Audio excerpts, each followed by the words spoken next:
Woo, everybody, what's going on, man? It's your boy Jay in the building, and we back again with another video. Woo! Oh, man, Jackson State versus Southern. Oh, man. Woo-wee. All right, so with the rumors, Jackson State has been in a frenzy this week. With the news with Coach Prime and him being in the news all week with him and his health and him coming out that he's been dealing with, with trauma. But then, with him being in the news with TCU and then him coming back on campus, I am glad that he came back to practice. He got on the field with the guys. So even though he's in a full-blown bed on the field. Yo, if that ain't marketing, dog, if that ain't a coach that wants to win by all costs, bro, he just want to be on the field, man. And I think a lot of his trauma had to deal with him not being on the field because of his minor setback with the recovery. So that's where a lot of his trauma came in. But I'm so glad he's doing good. I'm so glad that he said that he's starting to recover, like that the recovery is starting to work a lot better for him.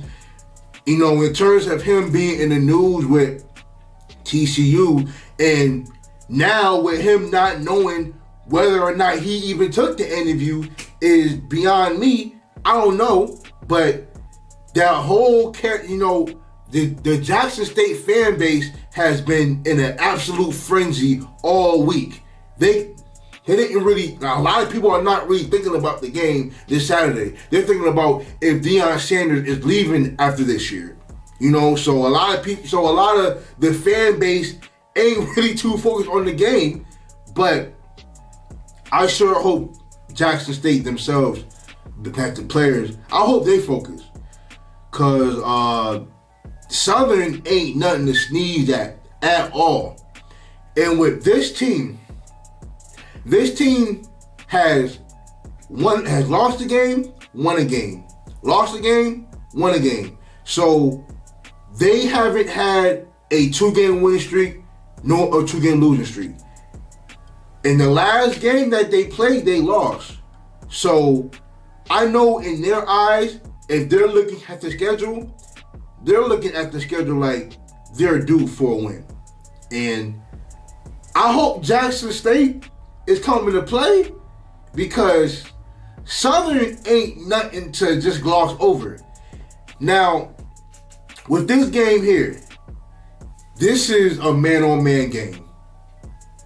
You got Southern, who's number one in the SWAC in rushing, and you got Jackson State, who's number one at defending the rush. We got Southern, who has over 1,800 yards rushing. So they average a little over 200 yards rushing a game. Meanwhile, you got Jackson State, who has not given up over 1,000 yards yet this season. I think they're at 930.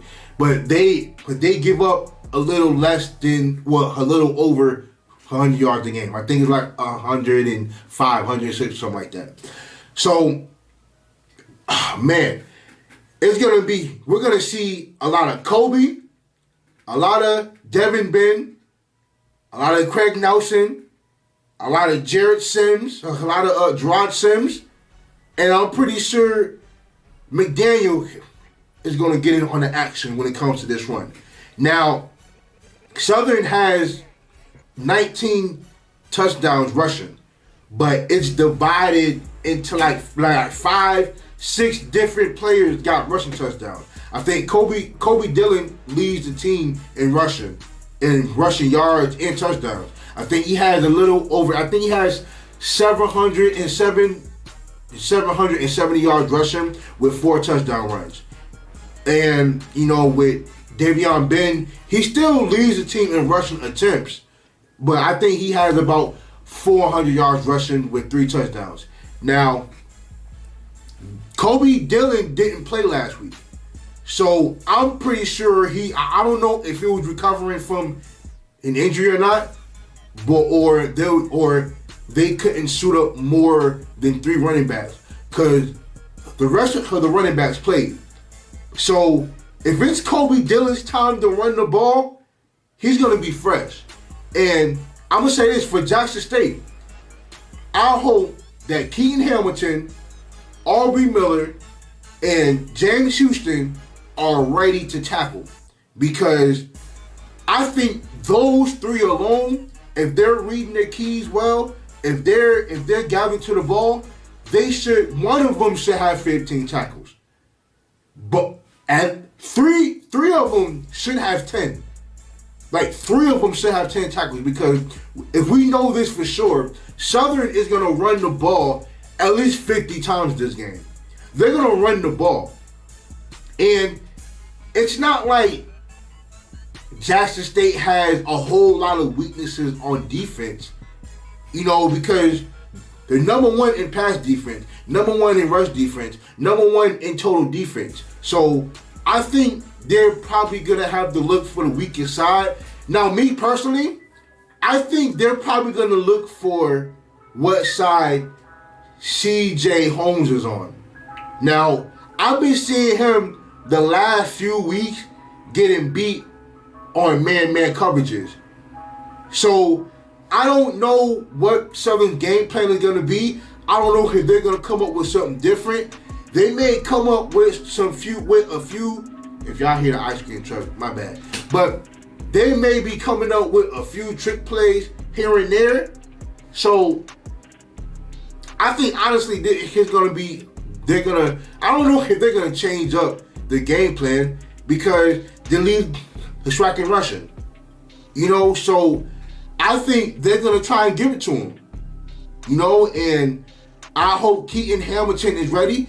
I think they're going to try and force Shallow Sanders to come in the box. And hopefully, look, if I'm Jackson State, I'm bringing 8 people in the box. I'm bringing 7, 8 people in the box, because we know they're going to run. And you're just going to have to play man-on-man most of the game, and hopefully that the corner can hold up and force Southern to throw the ball. Because if I know this, Southern is near the bottom when it comes to passing. I think McDaniel, he only averages 130 yards passing a game. He 9 touchdowns and 2 interceptions. But he doesn't throw, I'll say this, they don't throw the ball a lot.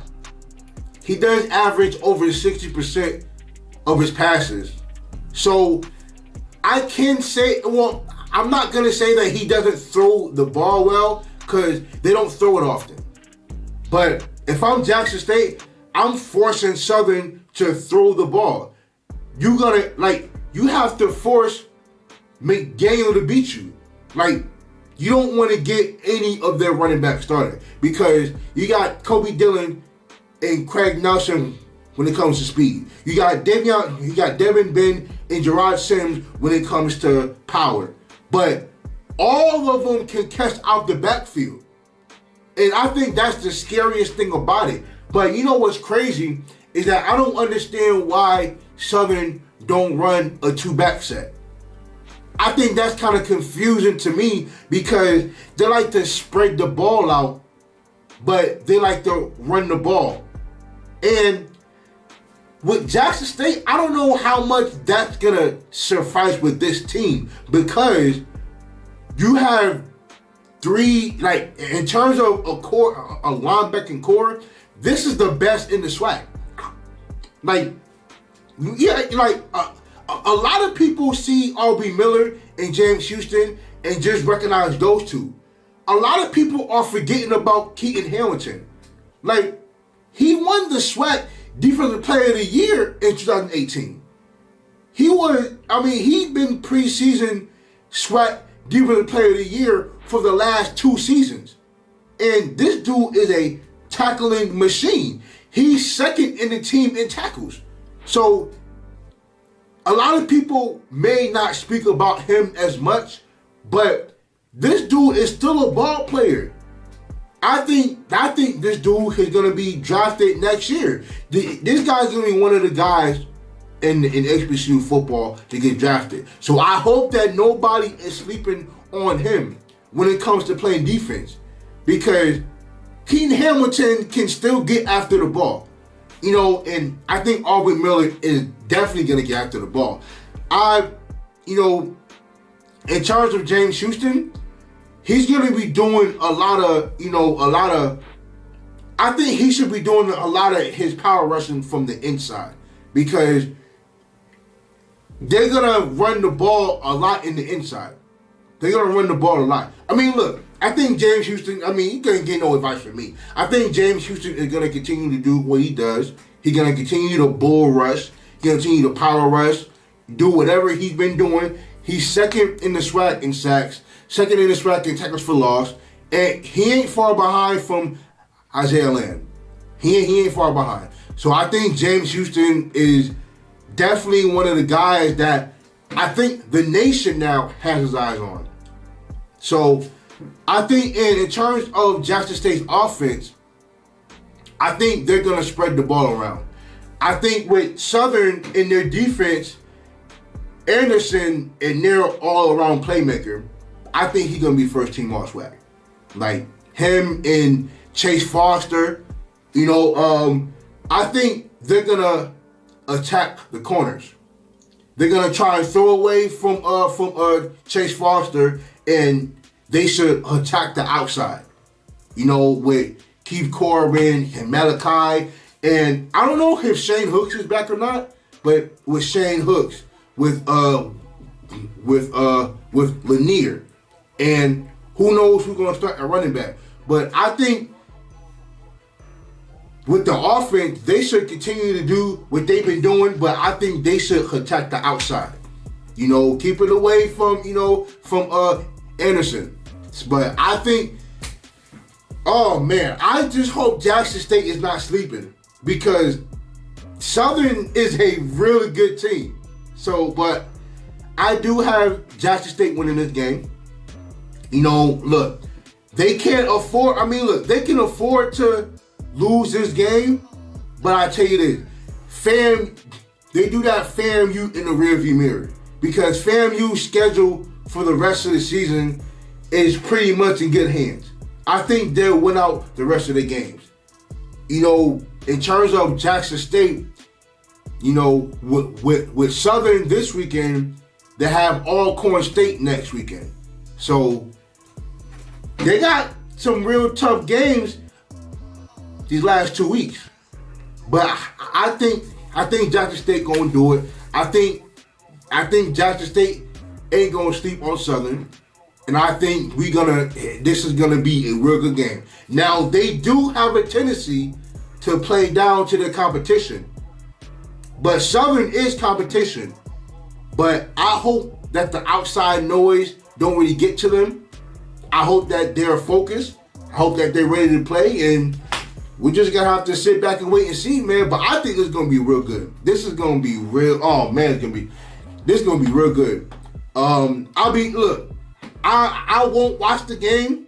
I'll watch the game after I do the reaction. So I'll be pure surprise. So I don't want nobody spoiling it for me. I already told my people, just don't spoil it for me. I don't care if they lose. I don't care if Jackson State lose. Don't spoil it for me until I react to it. You know what I'm saying? So, I got Jackson State winning this game. If I have to give a score prediction, 30, I do 28-14. I do 2014. I do believe that, look, as good as Southern is running the ball and as good as Jackson State is at stopping the run, Southern is going to get some runs. But the one person that they can't let loose is Kobe Dillon. Because if they let Kobe Dillon loose, he's gone. Look, let Devin Ben, let Gerard Sims get loose, but Craig, you let Craig Nelson loose too. But if y'all let Kobe Dillon loose, that's the one person that's going to be out of there. We already seen what he did 3 weeks ago, 2 or 3 weeks ago. So he's capable of that too. But yeah, I got Jackson State winning 28-14.